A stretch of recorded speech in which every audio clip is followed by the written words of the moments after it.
પ્રદેશના કાશી વિશ્વનાથ નગરી બનારસમાં ગંગા નદીમાં આવ્યું પૂર। અત્યારે પવિત્ર શ્રાવણ માસ ચાલી રહ્યો છે, ત્યારે ગંગા મૈયા વિકરાળ રૂપ ધારણ કરી લીધું છે। એટલે આજુબાજુ નદી કાંઠે આવેલા ગામમાં ઘરમાં પાણી ઘૂસી ગયા હતા। ત્યારે ગંગા નદીનું વિકરાળ સ્વરૂપ આપને વિડીયોમાં જોવા મળશે। પાણી વધારે આવવાથી પોતપોતાના ઘર ખાલી કરીને ઊંચા વિસ્તારમાં ચાલ્યા ગયા છે।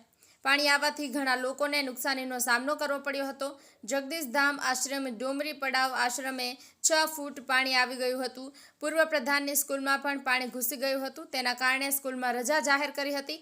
સ્કૂલમાં પાણી ઘૂસી જવાથી નુકસાની ભોગવવી પડી હતી। અત્યારે વરસાદની આગાહી હોવાથી અનેક નદીઓમાં ઘોડાપૂર ઉમટ્યા છે। ત્યારે વારાણસી કાશી વિશ્વનાથ નગરીમાં ભયંકર રૌદ્ર સ્વરૂપ ગંગા મૈયાએ ધારણ કરી લીધું છે। ત્યારે બનારસની ગલીઓમાં પાણી થઈ ગયું છે।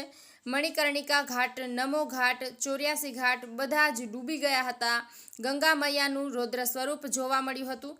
તે રૌદ્ર સ્વરૂપના કારણે નદી કિનારે આવેલા ગામડાઓ, આશ્રમો 6 ફૂટ પાણી ભરાઈ ગયા હતા।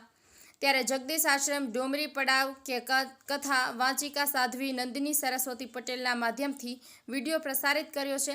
જગદીશધામ આશ્રમમાં બાળકો પણ સ્નાન કરતા દેખાયા હતા। કાશી વિશ્વનાથ મહાદેવ નગરીમાં ગંગા મૈયાનું રૌદ્ર સ્વરૂપના કારણે અનેક વિસ્તારોને નુકસાની ભોગવવી પડી હતી। રમાકાંત પટેલ, ઉત્તર પ્રદેશ।